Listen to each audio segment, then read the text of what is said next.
Welcome back, gardeners. As your pepper plants grow and begin to fruit, they can become top-heavy and need extra support. Today, we'll cover simple staking and support techniques to keep your plants upright and healthy. Peppers can become heavy as they bear fruit, especially in windy conditions. Without support, the stems may bend or break, reducing your yield. Providing proper support keeps your plants standing tall and helps them focus their energy on producing more peppers. One of the easiest methods is staking.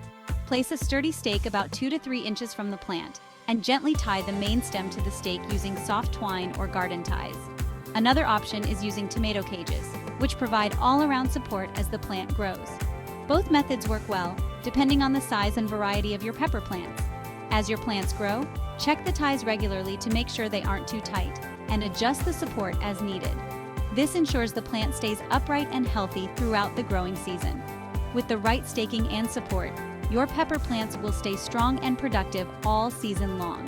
Stay tuned for more gardening tips and don't forget to like, comment, and subscribe for more advice. Happy planting!